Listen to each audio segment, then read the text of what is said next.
nya bie krata fa 103.1 na eho eye top media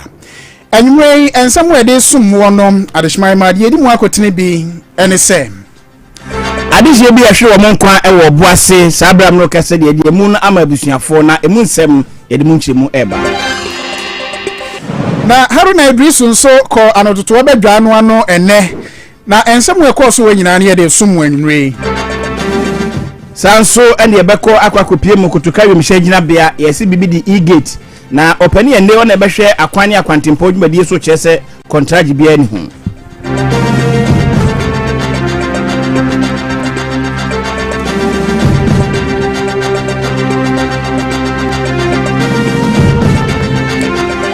Pino aka we no ne de bremu a amano ni nsem na America memo no Donald Trump esoi ni mprenu so abaye mampani ya otoso aduanan enso a ni nyina no eka ho a ye de ebremu na Roman sofo bi nso adwane fi Nigeria akwakoware ewo America buchi memo nei o matwena sensen wakoware wa America ho no wasan ba alata ho so obedi Roman sofo no na akoye no aba mi hunfo mi no se woni ofi oba bia no de na akoye wa America ho en wo san ba alata memu abedi ni Roman sofo se ohwe ade na sese no so no hu se waware awie eni se mo che no a na wagya awade no na wagya Roman sofo ni di no otene ba nti wo ko nyina no afa no ho adwene ba se mo chi mi o manchi me gya ade ne ba bia adunde menya ka hwe ndi wakoware obi na no aka nchi wakoware awe se de wosi film amena no a enye first time anofia tai no ache enye first time so ni we hunu yo pa woni mi yo we obi otayo ohwe de we a so se de na ekro wa fi obi amena enche obi a ede di kan a wo fia no dabi otafe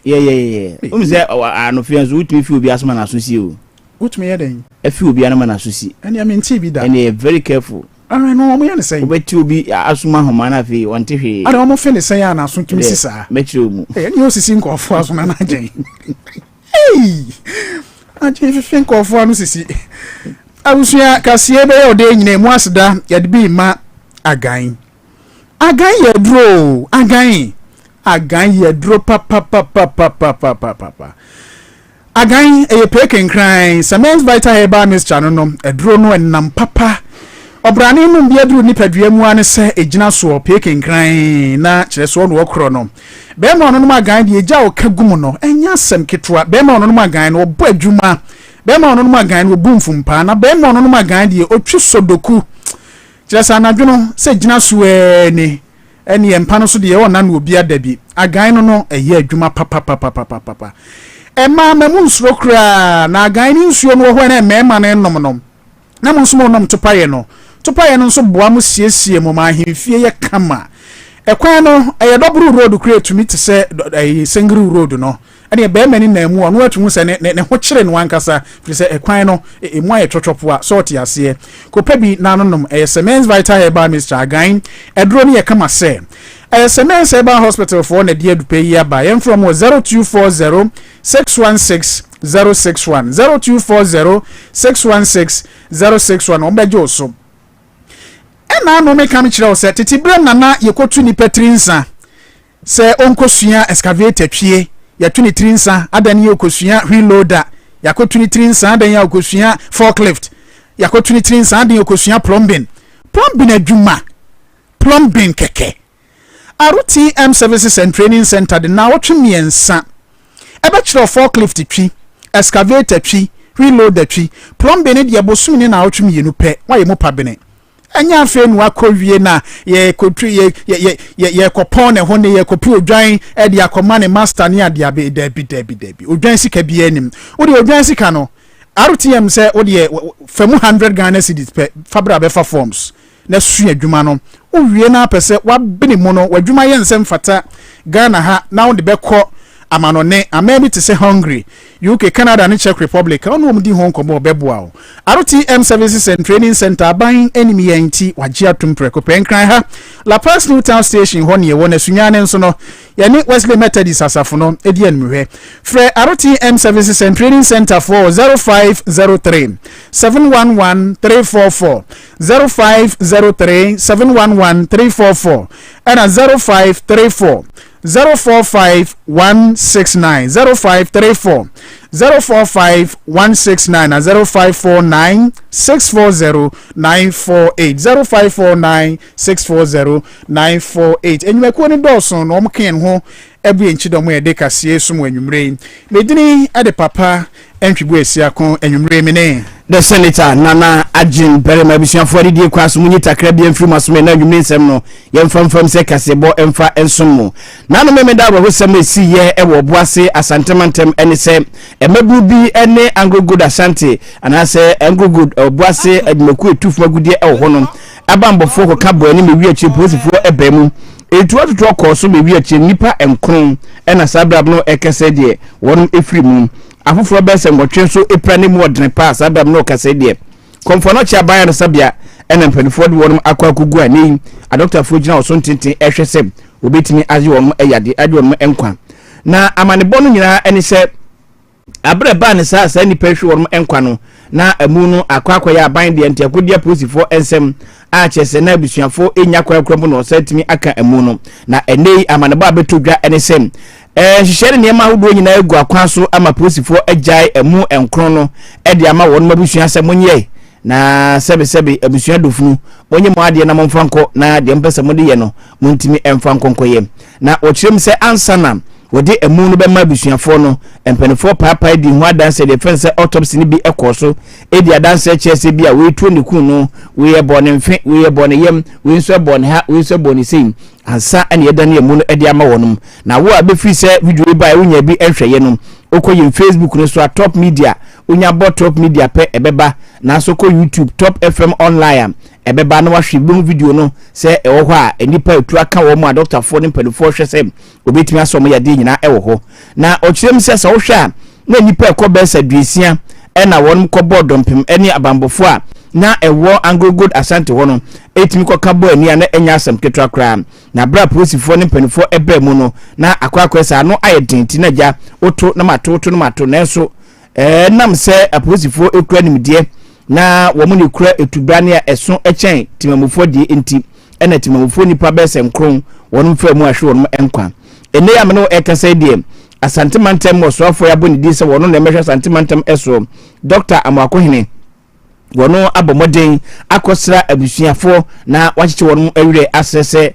onyankopon enko wono akoma ento oyem na hwehwu so bekoso akoso na wonu matimi ahwe akwakosi ase hu de nam so asamfo so na ebae na so bi eso afomemra emra so etimi na dim sabram no ekase de odwoni akiremu ewo eye oboase angogudo ha kese bambo mu ayire pampe setitipieto mahoma eni asojafo ankasa ene jejina gate wa wonu ehwe ebo ban se de be nipa bi ensan koto nhwe so ebim na yente abra asantemantem so afo ene yaboni dini eye Dr. Amakohene ensem kakra wode atudwa yaba in fact I was saying because everything the akoso nipa de ofumu a awo nti yaba na edika yaba mabusuafo a mo adehye atofo no mo ya yaba no so yewo makako he eya adehye atofo no ebi ha na ntimi identify o but the phone ntimi identify yaba na hefo wa ene imamfo ne bamfo de da ku na no ebuwa ma yetimi ehun bia se de be ya at the end of the day no yebetimi ama obi ansa ka yebusuani na motin aye yeselefata president Emma directive say security and investigation into the process and the also omashase Antwi Boasiako yene medical director ni police commander ebi kitamu pathologist na mkwa so awoba oba obehwe say the bayan kamufu emu wo say mutiwie autopsy no na mutimi di madehye ko mutimi emensa ye tum na say mama akuma no elbafo na munya reshimu say enya bia say mubeyi mpanifo na mpanifo no ayama si bebi moni eyamo na mudi yesi so na maye mpanifo enti na ye papa mahama oti assembly no na so a bama assurance say there be a was wo he no di 2 year bia in terms of kwaya nyema we nyina fa so si we no bama investigation ekoso enti bia bese ma bi say mama akoma no mrafo na yenka ye humum imbo yenya no mo amato no so mu so machina ye basabasa ahwe ye kwa na no mu tukwa mani ade nti nyama o matino enye boko na nya gidi se na kupon ya adoma obiara ne huwom ye koye okofa we ba investigations no ewia ya Papa Muhammad na be si for the picture say sa atolanche ma atoye yi ebi ensa incident ni ya na ye ne ntomfo eba ha na de nti eba ye no nti ebe damase ya mabusuo ni na yako na biom so aka chere se ye fu ha ye kokumase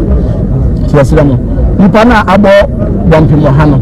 mundu do na nkofie na nka abusuo mpamfo no hands of the families no money after autopsy omo directive on how we betime na amunu na mo de akofi if you badamasi na yama mo yakobi abisua pani atini ken doctor amwakohene wono na ene asantimantem yabori se asantimantem swafo en ode nani ekọ oboase kodi akira ode afutu nso ema abusua ewumu no na ibe modin ase ebekọ oboase ni akoyese sabe no sen ena hositi asundwaba anaden na ekoso ewo yebo modin ayensaka yenua Isaac a yene no bedi asem ho enkomo inti Agyen oboase asemwe pa edi ene be ma bibi sesie asem ho edi ene be ma obi aka se adwuma mo amunim sa sojafo ena eren o ma hye so nyina na mo di akokuduro akọ se ye kobu wo mo fasuo no awura mu akọ akowura wo ma menani mu ne enso yakopedie ebedie na ade no kra me de me nwane se kwa mo nkui no mo mmoa mo ho se mubu na mu wura mu a mo kwa no mo koye adwuma o anadwo chese anadwo adwumaku a efiri tete Anglo Gold Ashanti ne ye ayi AGC no ere beda ne Anglo Gold Ashanti AGA meboa enti se adwumaku edi eburu mfie wa ha o achepa papa se eburu mfie wa gudi achepa wo Ghana se omo wo hansa ne nya fa ahudi o Anglo Gold ayi AGA no mo ba Ghana ha se acho mfie wa ha betumi anya o se nyampo yemfa nse Ghana nya fa ahudie no mo ba ya biesia na akira adwumaku awo ho a wo mu nim wo mu bibia nim wo mu hia no adwuma no nso baaye no no bo asem ye surface mining and wo mu no be ye ne shaft eno kyerese ye didi asase na se edimo no mu didi ani no no wo mu no wa ase ana afi wo mu tro ban agi wo mu die nyina ana ka mu die mu didi so didi so a sa so sa eden yo entini se bibi mponiye na se bia Anglo Gold from mbaabi ni dia eyentoboase na wosemunya na yaban ba yenso ye beje ha yaban ba yenso ye beje ha ema akofa we nyina abo en sa de no so de untumi mfa nkoje ankrankra adwuma a wo no de sika ne dwetira behim no o ma kan na se ya ba adwuma bi yeti ba bi dia na wo se bese ma makoba wura Ghana gas na makotu obi dia na wo na wo na ankrankra bi adwuma de adwumaku mu a kyerese bi wo South Africa memo ena bi wo Ghana ha ombe tu sisi a awu sami ko bu ni fasu akowura mu akofa ade ono bo ho kana de wo hwehwe wa asase na wo kofa se wo ban na aba na ade na ya ban dia ma ayi otumfo enum so oboa meboa wo se eduru mu bi ni yeto Anglo Gold $1 yes $1 am okwa no se there bi ekwan wo fra kufu bra na de $1 de ekwan bia yebefa so ebenya nkofo abesom na oboase na no amanfo benya adwuma ye nkofo wo kure mu eye entine monye na se duru na bi na nka adwuma na agu kra no oboase adwuma na ase adwuma na ase ama oboase go face ai timi wo moton ebedi Anglo Gold for nsem wo sesen din ye na Ashanti Gold se gui enti edi ebio na aba se waban na aba enti chenchene ma akwan na kodidim ena nya adwumaku nso a aban bi pen so ne baaye na san ba ne fofa adwumaku atena wa ma aban kwa aban ba waza ena nya oboasefo adehye adwuma na ka se aban asesenti mi nso me bepe bi adi na we kura be komkura na bebrebe fi bia o nya oboase adehye o there be Anglo Gold adwuma kura hyase he kwasi buafo na na me ne tia unim se emfantifo bi na be hyase ho oboase goldman se ho amba kwase emfantifo bi na be hyase no mutu ayi galamse ye bia eni sa eni enti na okọ oboase a emfantifo ho sa no oti ase okọ oboase ne ya emfantifo na dozo ayi wo mu MC bi ni odi bibi ani sabi oba bi no omo nyina emfantifo me kan say at most time kra no Joma ama bae na yenya Ashanti regional minister bia no ye oboase obuasi mi okura mfantidi bi oh kwesi bua fu meboa mi okura mfantini bi okọ obuasi sectek enti mfantifo wo obuasi pa obuasi kro ni framan na si den na ye beje na mo ko ye nso a munjai musi munyai mitie wo mo security ba ko na wo si anadwo no wo fly drones anadwo bia wo di drones ne doso ehwe wo ma hye so nyina enti no o monitor no an wo hu se enkofo bi wo ba ko achi a wo beso mu bu no mu rem an report me security for no mo ko e wo ko duru ho na enkofo na bu wo na wie akaso mewura de enum an wo mo se munyai wo mo se yanyai na no mo se akwa ba akukuta etuo ewo mu an wo toye enti wo to sa na soja for nso report am commanders ye ba nkofo na hyase atutu an mo se ya mo zum defend mo ho e asemi nyina ni o an wo mu defend wo mo na soja for atuo akokeka mo na sezehwe edi ani kwa na yeje na kire se panyini bia ntumi ntu se oya amanyofo achitaifo se munyai ne emfa mranya adwuma na on se papa de ba ko ne se de ye kan se yin anadwe a omukui omo nkra pani bia so mokọ akodi sansamfu we o dabi omo kodi sansamfu na kikirikiri akofa ne de ababe abayi ha dwen bebrebe enne yi asebe se waban na aba mampani afekura na oyi asoafo a ope ba bi asebe odo oman be fa bosha wo she Ghana for wait me disuo na se de bia yakọ ha yakọ se we na maba na makoye we a emfaso be de be ba nya kina ne na ahotwe mi no pepe emfaso be ne be ba so enti se waban na aba de hia ne se aban na hyebo ye nyina ye hwe animu se obema niam mu agwa ma Ghana mabuna nya adwuma ye to bo asena so adwuma ne ma nya biye obu ha be no akọ bawura okọ adwuma na ma obi aye o ni afọ obi si wo na adase na namfom ti asena wo adwuma na mampani so de be ba no sanka wo de koliko na be ya no waye no wonya okakra be ko no ne ja se wo kunkrofo ntokwa mo because wo ko tupam di events si wo bi free na yima wo nko esi wo da onko ye be fa si wo bi oba no ape 1000 Ghana bi ama kemu ya de mo na mo pam mo nyina mo nko woni wo wie emfaso be bi na benya ekufo ado pensum ho enye eji hokure ya na nkofo bi ko sha amene mu a eji efo de mo kotwa afa ne bi shemu a ne se no kran so bi me bi wu me bob na omo sha obe na nsa se ne nso na ekọ na awotwe so sho we di enim so enti we nyina ye kate amana so enti we nyina no ntini penhwe mu nyansa oh ha adwen omo wuo na ya na emso no omo nya abotra adan edi enko na wo pa di a untumi ntena ho oh dabi na mo hyehye niema na mo tutu atuo na oh emfahwe mrew emfahwe de me ya ne se mobroni ni wawo a wo so wabati abo emfahwe mrew emfa bibia mrew nya no tina mampani mahama be appoint wo so ye interior minister se wo so yire no ma na ebu adanti na wo kwa amene mu ese ni wawu agya wo mu enti wo yire no ma na wo mba dan mpofo ye nyumo so na ada ho no oh unso awuti ene Ghana free top radio 103.1 so anwumre na yetwa so akọ ensemfrom yenko mrahye bedwafie mu na mrahye bedwafie mu no abedwaku o mo hwe toto aban pamfo ano no kwa asetena ne na penina ni tiri ye obehwe ngasua so ye no so memu ye munyamfo Haruna Idrisu okoye no akesi studio se mampani mahama ebro obo ntwa pre mampani ni mprenu so no oka se entwaso suku fam kwa free SHS no obo behwe na wameya ye brofo kasa bi review na kire se ye bewure mu ahwehwe mu yie ebi ana ba bi wo ho a niema bi emmoa enti yahwe na yesiesie ni nyina kama na saasem no mampani ekaye no Haruna Idrisu gina se mampani mahama odaso gina de ogina ya kire se sa pepepe eno be no na free SHS ye nyina nim se mampani akufo ado baaye ena ne penso wode baaye a enkwada pii no anya akwan ko sukuu kwa ewo man mu na ye ba be bonto apre mampani adwa afimpini ne aduonu nan mu no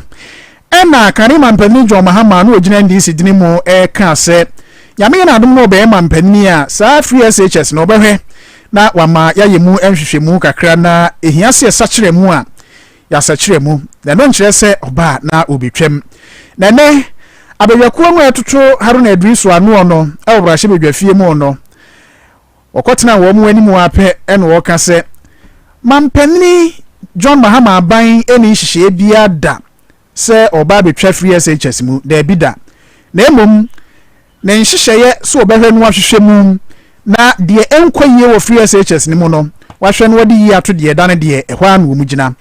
na emom nhihye no ankasa wo mu hwe se de beye na mbetumi ade aye adwuma no eno betumi ama free SHS no adimu ama sukuu kro aya akono man mu na omamma nyina nso anya ho mfaso munyamfo are na dwi so ebie mo se aban butaye ebi nso ne se obeto nsa afre wo mu enim de ngumasua mu na wo nyina ba beboa review no a wo kan no nyina ka ho bi na obia hunu ha obi wo ho ba bia odi aba na owie a eha wo ade ba ye ne ntia so esi na abenten ehun susua de ne sen de na osusuo se ye be yie na no nso obia de aba na fe yahwe na ngumasua no free SHS no adimu enti anototo obadwa anu ano ewo mrahye bedwa fiem no ode asemi etudwa yentie ne nsem no kakra.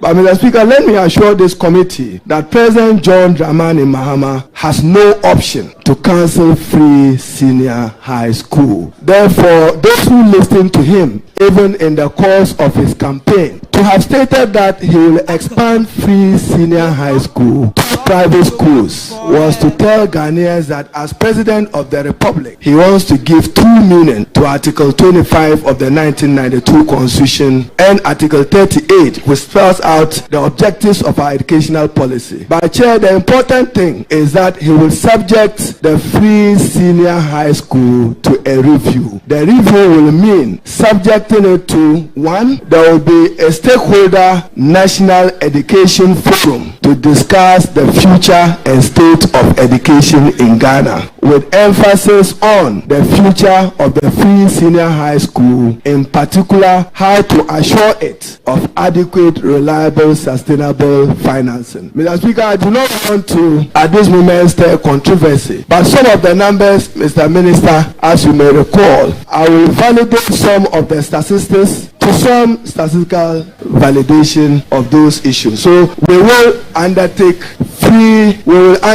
a stakeholder forum which will involve donors and partners, involve academia, parents and students to review the free senior high school program. I should acknowledge, Appel have noted that it remains one of the boldest steps in wanting to transform education. It was a matter of debate between free universal education absorbing all the costs and progressively free starting with infrastructure. But President Mahama intends to undertake a comprehensive review of it to make it sustainable. Thank you.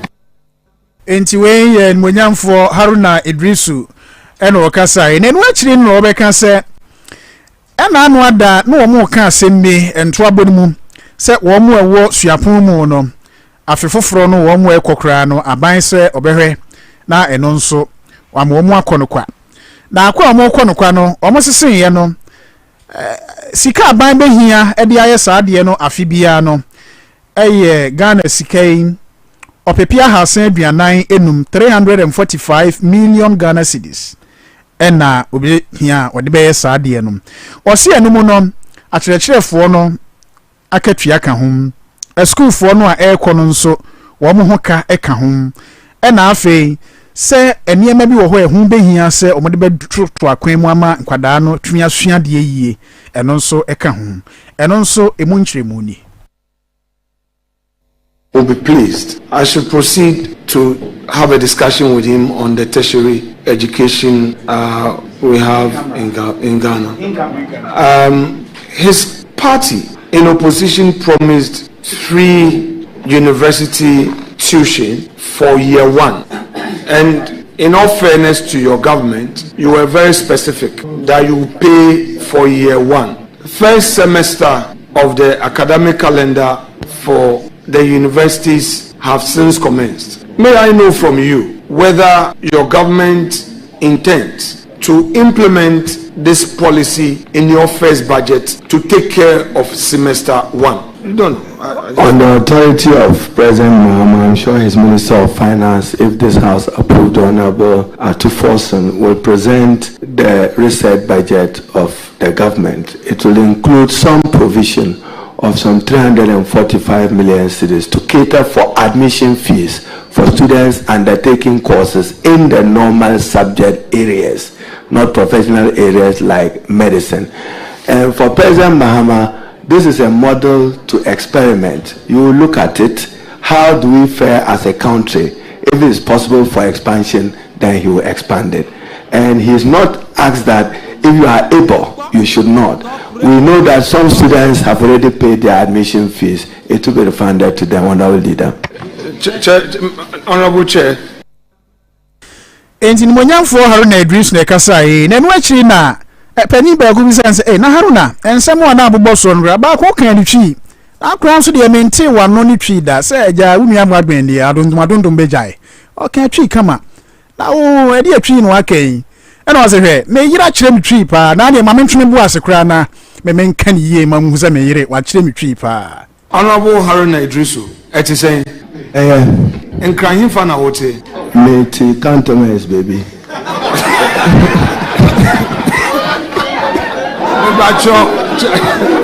Chairman, Mr. Chairman, that's not allowed by our rules. Mr. Chairman, because Mr. Chairman, I tried the tree with you because on your CV, colleague, on his CV, we are not done. Chairman, these your friends. Please go ahead and address the chair. Chairman, thank you. Honorable Haruna Idrisu, the patrol, why a MP in Fiesane? About is 20 years in there. Very well. So those are you've passed. Because Honorable nominee, you say on your CV that you speak English, Dagbani, Hausa, and Tree. That's true. I am thus far impressed with your tree. I'm sure that there is a southern inspiration. My wife, Mary, Safwa Yeboah. Oh, very well. Sometimes when I'm coming out, I don't know about church, I say, Chino, Messia, Namimbo, Namikani. Haruna Idrisu ohu anika pa mama hwaye anika na yire Mary Safwa Yeboah onu wa chire ntwi nkakra na Agyen Berima na yire Mary Safwa Yeboah eti twi okan ye nyina Mary Safwa Yeboah na chire no na yire otumi se de wakan se na yire si onsua na o kan so a onkan yie ndi se ni opie bia na waje ba ko de ahye ne botum na ode ko kakra sa enti Safwa ya de ena on se de na aba no obi anim se ebi aharu na kra na yire nye ni krum ni sa wasi ase obi anim kra me this is the first time na it se na yire kra fidi o ya santini anase wo ye enti obi anim so yes aba beto dwa ono nso because de bia on katwi de bia brofo an Haruna de mente so akatwi wetimi nso ama ana ni twi nso mu da ho twi a okan ye se o se me yire se mi nsua na mi nsua ni ye ameka metimi aka nti ye na meka metumi aka oh Haruna akatwi dodo we dey we say yi masa boba akoma mi ntie na dwa Haruna twi ye me dedodo. Honorable Haruna Idrisu eti say enkranyin fa na wote Meti Cantonese baby.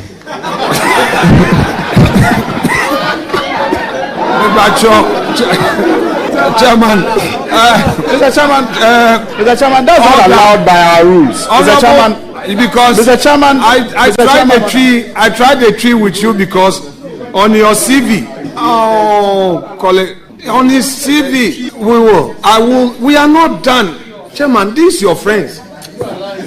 Please go ahead and address the chair. Chairman, thank you. Honorable Haruna Idrisu, the patrol, why a MP in Fiesane? About is 20 years in there. Very well. So those are you've passed. Because Honorable nominee, you say on your CV that you speak English, Dagbani, Hausa, and Tree. That's true. I am thus far impressed with your tree. I'm sure that there is a southern inspiration. My wife, Mary, Safwa Yeboah. Oh, very well. Sometimes when I'm coming out, I don't know about church, I say, Chino, Messia, Namimbo, Namikani. Enti awusia yenta kasebo no so na yenkwanim Yet work as a bonus was so for ya and day. Yet to Omano na Omabebo Mampani Mahama Mamuetimia Kuyinu. Emubaku ya Swafwa, Obeshe Akwen Yenia Quantempo Media so. Governance Kwame Agboja, Oye Adeklu, Emrasibe Jenin. Na Okodu, Empenifuen Mumbisibis and say, na yasi bibi di e-gate, ewa kutuka yu mshenji nabia. Wati mwasem, eno siya ya misa chama mensumati bi. Na mikobu sebise muno. Adia no sedi ya ye no na ewohono. Eye diye nenso. Ensede ni kontraji biya ewo Ghana. Eni ejumekua omo yesa adie ne entem. Na ehadwene paa. Wasese ohwehwe sedi enemesi etie na Ghana say sika bese $240 million choppable dollars. Ena yedi HCC sa e-gate no. Nanso eye Ghana Immigration Service ababo ntia bejim se nya no krese sika no mo kan nya sa na tie. Na owu agboja echeche mu no ocheche mu se ohwe se de adwuma ne tie na eye adwuma Ghana Civil Aviation Authority wo mo eye ne fa bi ene sa e-gate na omugu so mo ye se de be ya kotoka yum se gina bia no ebegina pempenso a ewiase nyina abegina tun sampa eye ba bia wuduru ho a ekonkai pa ne mu ade ba ko no kokko hu ni se enya de a contract bia ye fe ne se contract da bia aban ne bia adwuma no sika agigye ne de nyina no da ntem no won hweda hu sa contract no wo sa adwumadi o mo eye ni mu enam so emod to dwa kire mu se wo hwe a enam se aban a no wote so wo ye sa e-gate no open tem na wanti afutu asa bredom kuma o mo ya ndisifo de ma no nti ena nema bi anko yi sa so tie wo mo ankene ye ma medu ba bi yedu no enti enam so mo de nsam to dwa wa bra nye tuna no ewo eye appointment committee na as yentie ne nsem no se do sika no. If I were to tell you today that there is not even any contract for the e-gate, there is no contract. So what the 1.7 million they were talking about, there is no contract. And they didn't know. I'm a ranking. I have information. This is a letter signed, this is a memo from the Minister of Finance. When I started talking, do you know what they did? This memo is dated 19th March 2024. And what is the memo saying? Submission of final proposal on the development of a national border management system. Are you aware that this project is already being implemented by Ghana Civil Aviation Authority? And the e-gate was supposed to be done for free. Why are we even supposed to pay $1 for something that we are supposed to get for free? So when they started backtracking, do you know what they did? They now went and did this memo, and the memo title I've given you. And now they said, Honorable Kennedy Nyako and Honorable Yusuf, order. Let me read to you. They said contract value $147,765,627 million. Then they said contract duration 10 years. Support and management fee 10%. Support and maintenance fee 18%. I repeat, Ghana ought not pay even $1 for the so-called e-gate project. In fact, whilst we are at the discussion, they were now at Ministry of Finance trying to do VFM for a project that has already been implemented. I am sure when the nominee for the transport appears, you can get more details of that. So, Immigration Service, you have basically confirmed my allegation that you have forgotten that the implementation of this rests in the domain of the Ghana Civil Aviation Authority. You have no business carrying out this. And this is a UN Security Council resolution. It lies with Ghana Airport Company Limited. So I have not said anything that I need to depart from. But to repeat that what they were doing was not right. There's no contract and it's no value for money. Na owura agboja ewie ye no san betu dwa chem se kroma se wote ya de contract ma contract bia yesi na sika ma ene ntua ne ka na fe no yesi na akwa yense bebrebe wose ho behia se mpanifo ne ma begu akwan so a ye behwe na ebra no asese contract bi eye adwuma wonya sika no ye betua ne ka na aboa ma adwuma ye pene so no yensa atumi aka. Not only the contractors. I'm an architect by profession. If I practice elsewhere outside this country, the employer insists I take professional indemnity insurance before I touch his or her work. I.e., so if the work fails, he can draw on the professional indemnity to get some compensation. Is it time for consultants taking on huge government contracts to take the appropriate indemnity to cover the services they are providing? Because the Ghanaian doesn't understand why you would do a project in his backyard, a road to say, and 6 months the rain washes the whole thing away, and then we are looking for another money to come and start. So it will be a combination of these things. I've heard people talk about increase the defect liability period to 24 months. That will not necessarily solve the problem. The problem is that we need to build the capacity and put some of the risk on the back back of the consultants and others, but also to encourage government to pay contractors and consultants on time to be able to execute the works within schedule. Adakro na sebedwani governance kwame agboja wono na sabre mampani abonidin se omeye soafo hwe akwan yie ni akwantempo dwumadie so na motene nkan na ansana setena we be hyase na yeye pa eyire papa nyaade na da fom kra eyire ya osi eyire na Alexander Fanyo Markin edom kumani kandini ono nso abedwakuo no so bi na ansana setena be hyase kra ama kyerese wo mu atoto panyini ya no ono Gavin Kwame Agbeja betena sia mi atoto anu ono na Alexander Fanyo Markin etia titinani no Bernard Ahiafo na ahwo say Mr. Chairman ya na eduru mebia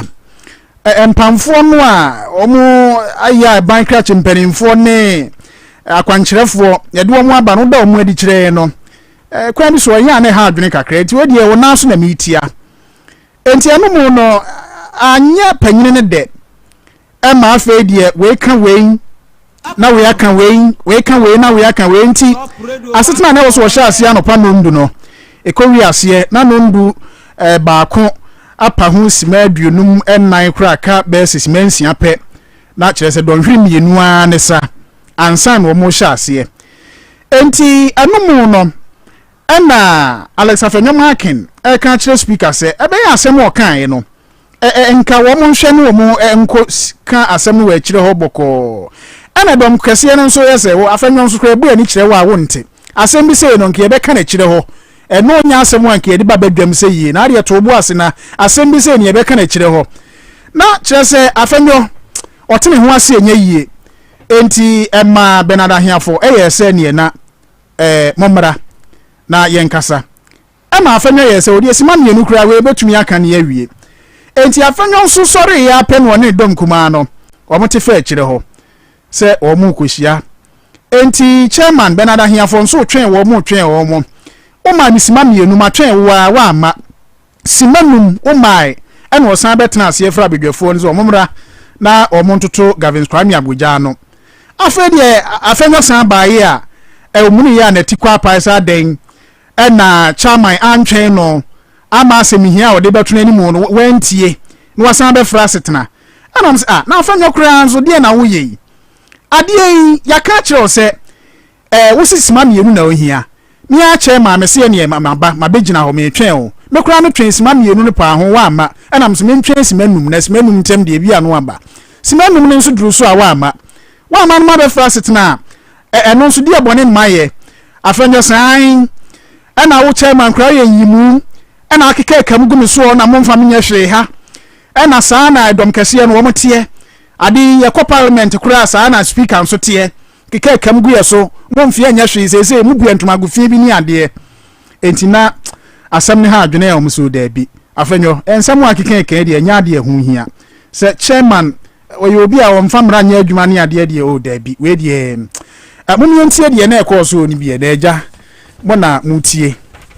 Chairman, allow. Just allow. Raise your voice. I am not raising my voice at you. No, if you raise your voice, no. We had before you suspended sitting for 5 minutes. You called me for a discussion. I told you that I was having a discussion with my caucus, and then I come. We did not spend more than 5 minutes. Chairman, let's operate in good faith. You had called me. I said, give me a moment. I will join you. Then the next moment, you've come to start. Chairman, I want to register this protest that you have proceeded in bad faith. It is not the understanding we had. It's not the understanding we had. We got to a point where I was responding to a point of order. You came in rudely to say that you are rude.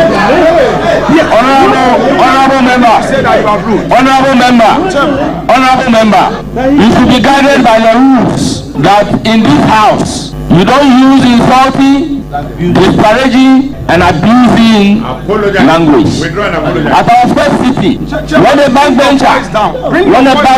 said, I was rudely interrupted. You are raising your voice. Chairman, the ruling of the speaker. Chairman, bring down your voice. Bring down your voice. Bring down your voice. Bring down your voice. Honourable members, at our last city, when a backbencher used the word rudely interrupted, we all observed that the speaker ordered her to withdraw the word and apologize. I do not foresee former majority leader, now minority leader, to repeat the word rudely. Such a conduct will not be tolerated. I therefore urge upon him to withdraw the word rudely and apologize. Chairman, all your colleagues, including you, have been rude to me this morning. You have been extremely rude. Chairman, we started, you courteously gave me the opportunity to give my opening remarks. In the process, Honorable Ayariga came in. In the process, Honorable Roxanne Dafyamapo came in. In the process, you had the majority leader himself. No, Mr. Chair, if you allow. Mr. Chair, if you allow. Point of order. We have had situations where, whilst I was responding, your colleagues came in rudely. I kept quiet. You again said we should have a moment outside to have a discussion. Then out of the blue, you come in to give the floor to Honorable Ahmed Shaibu. Mr. Chair, I told you that you rudely interrupted my submission. Top Radio 103.1 suni ne Ghana we Alexander Kwamna Fenyomakin ti anu wonte ne ho ase anototo obedwa anu nemra hye bedwa fiem na mwatie bie midimafo ya asabia Dr. Tanda so da no se ayarasabia no wabie mu yie pamba poku asemayira no se de osa yade enye asemketwozi obi a stroke aye wo gide owu anaye sie no ode ne ba ne dro be kanu amo anante na mo so amopa awo de ne ho ya pemfo ne abatan fie ti momra no mfene dro nkamo ni fie ode obi dro hon mo anya de be kan so we bonini na we ye krawa ne ade na ya asabia ho de awo edro enye na kura obi asisi ade kotodwe yade sasabura wo tete wo waposo ade be chi udwonku ni ade ko midimafo herbal hospital na Dr. Tanda so de wabene Dr. Dujem Fino no dunsifu atete dunsini a wabene papa no saya de yanko wontwe yade asemaye poku asemaye number ni 0244 774 282 0244 774 282 na 0500 727 215 0500 727 215 na wonka ho na omwa wo enmeku eke ho edikase esum wo no ebi nso ne Kalifi Heba Tincha Kalifi Heba Tincha eye memedru sonko kra be ma bia ohia Kalifi eye ahoden okozungwa ye obisase Kalifi asechesen be ma asebuku akudo suri emunya dene obi a atwefia se dwoto ya nom so obi a sebo hunsu e baba yuro bi se pipe nsu obi a ode bo ani atim kaja na adaya se tefrede adrogu so misro ko pe Kalifi Heba Tincha ho be ye den se do ma abotan be board ma se konkomani agyan edro nya na be bia ton no bia oba top radio adwuma mu a wonsa betina ka bi eye Kalifi Karifi Kalifi Heba Tincha anasa frɛ 0542 351 362 0542 351 362 na wetini 24 edi enkombo the fearsome 3 se madedi apa ne kruman tontom omutimi kafa jeans mu nyina ade maskizo na te kromu dwem enti tontom de baby a obia se wonya malaria na mabusia na kakra bi ne yare mesra monkope the fearsome 3 Hepa Plus Pavi any plasmos Hepa Plus Pavi any plasmos on second no me ense bia o de bebo adwuma no watimi aboa ayi sa oni nyina e de afuru mu abusu nyina eso adrei en papa obi a typhoid ta ha wadwen obi a sebe wo immune system anu aye mre kopebi na nom obefre 0542778572 0542778572 yentwe ho na ye mra ye ba ansam de aka akire no ye de besom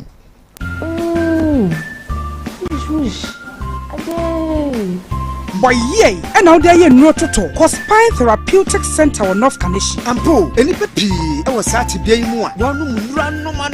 pa neso ne wo hia pa e chiropractic stretch spinal stretch massage physio nomsa Spine Therapeutic Center se wodwuma ye ntrase enyina ho ana prebi na aba sempo akwanhia accident edo hawa ba wachiri bramo ho osisi enu no mpemu Spine Therapeutic Center ebefa therapist to say spinal scanner a detect exact locational problem you want stretch therapy treatment massage and gym weight management physio nutrition and supplement swab wow na wosi ba bi omo wo no North Kaneshi heya Enne Spintes Kotobabi Ecobank Echrewa Fred 0244 166 636 0263 999 434 Spine Therapeutic Center Brebi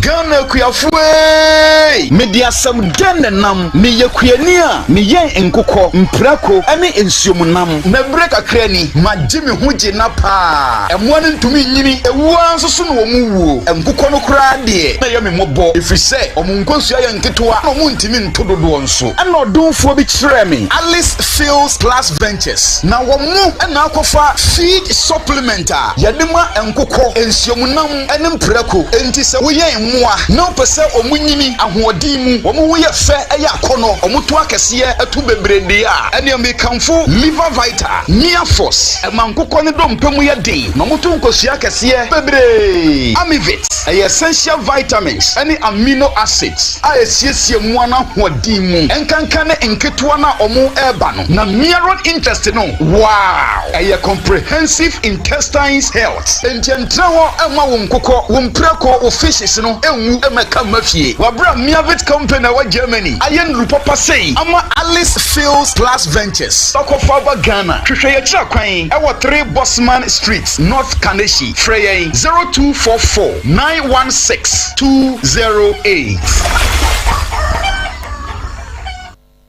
yema bisiafo nyina akwa ba na yentu akasebo no so enko ensemfoforo emu na mampani John Dramani Mahama ena wabo empanifo bi di dwumadi sonko ahye wonum ensa na enu emu no opani baako a yede no ato sa dwumadi no ano eye professor Kwasi Prempe na wode aseda PSA pa amagana mampani John Dramani Mahama se watimi ahunu na wabo ne didi adwuma ahye ne nsa adwuma de ahye ne nsa nyina ne se oman amamomura constitution no yesi ye sakramu kakra ewum na ho abadwakuo no ene yede nato ano se chairman na opani eche se eye ne nwanwa pa se wote se yabo ne din se mampani de adwuma kese de sa no de ahye ne nsa esan se mampani John Dramani Mahama se be oyandisi ni ono so professor Kwasi Prempe won kan disi amanyuku no ho na wo so no kura mpo ebre twato a woni mampani da John Dramani Mahama hia no eye 2019 sabe no e mampani da ene krom koshia wo Zimbabwe enom koshia ye je so chia no di nkomo kakra no mba enti wono de eja woni se wa be mampani a won na nwene ho da si e be friend ya basbodi bia de man de oti ya ne se ya boni din enti wodana se pa no wo hye ne bon so se ni nimde ene suahu bia owo ne mpadifo no be ya adwuma den de aboa amamfa so atimi abaso enti na am no ka sei sa abedwoku amampani epa ye no professor Kwasi Prempe no ye chairman da no justice Sofia adiya eka ho ebi ena afi so professor Kwame Kakari afi Mrs Charlotte Osei ankane abatro commissioner ena afi so eye Dr Gordon Jokutu ono so eka ho ebi Ibrahim Tanku Amidu enso eka ho Dr AC Ansa enso eka ho ebi ena chwochwofo no eye Dr Rena Akumparinya ono so eka ho etwotrofo ede ema wo mu wemni abedwaku amampani apa wo so wo nhwe na wo emmoa se de be ya wo betimi ama ya mamomura constitution mu ada ho na nsakra bi ase ye bia no yetimi so aye ewum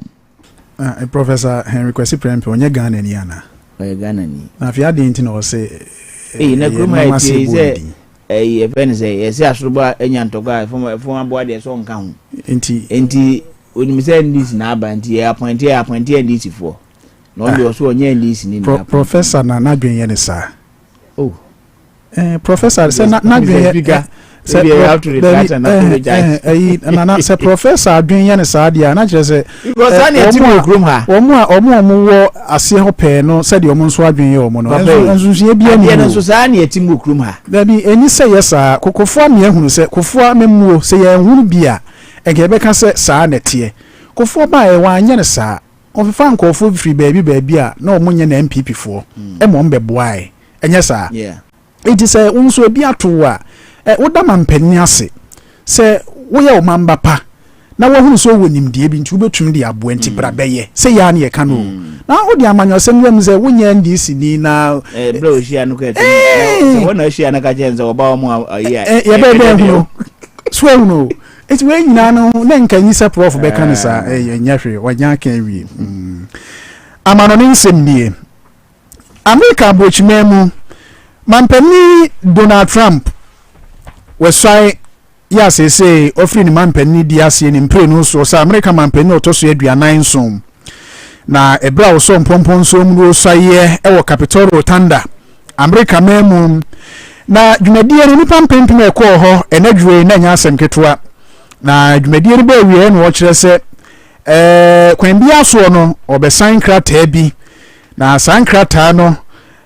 wo mu etu kwan akwaba omo atena America memu wo mu anyina mu ahodene ho nsem ni nyina ne de kekeka ho obesan krata bi to bi antena so nche Donald Trump besan krata akra mu hunu krata akra wasan no eni onya san wie pe immigration de enkofo ebebu o mabongodo o maba no kotoka ne prempe de first enya de omu nyina abekọ ho nipa nde guocho na ena anu ada bubu November mu omukọ abato so ena odi awura Kamala Harris etre fomu na omo electoral colleges no nya mu ahasa ene dumienu ena awura nya ahanu aduonu nsia na ebra obodwa na afi Capitol Rotunda dan no na osenko omo ye adwabo no wo National Mall no emu ho na enso am se wie mu asesa America pa ento mo ba amane ese be ya Donald Trump kran ko omo nya ade ne ye ho ina anu fiada na o ka chwo mse da bia ho ane be ye no enti mo nyemfa nko edan no mu pote Capitol Rotunda no emu ho enti ye ho ena omo de ade no ekokọ hyeye na America bakwasem mu no mampani dada Ronald Reagan ena sa Capitol Rotunda dan mu no weswaye ewomu epen efiri ho obia enswaye ewo dan no mu bieu ya kire se ne Donald Trump akwa akoswaye a wie no ahya America man nyina abosa America ebesane agina ne naso yentie Donald Trump. My fellow citizens, the golden age of America begins right now. From this day forward, our country will flourish and be respected again all over the world. We will be the envy of every nation, and we will not allow ourselves to be taken advantage of any longer. During every single day of the Trump administration, I will very simply put America first. Our sovereignty will be reclaimed. Our safety will be restored. The scales of justice will be rebalanced. The vicious, violent, and unfair weaponization of the Justice Department and our government will end. And our top priority will be to create a nation that is proud, prosperous, and free. America will soon be greater, stronger,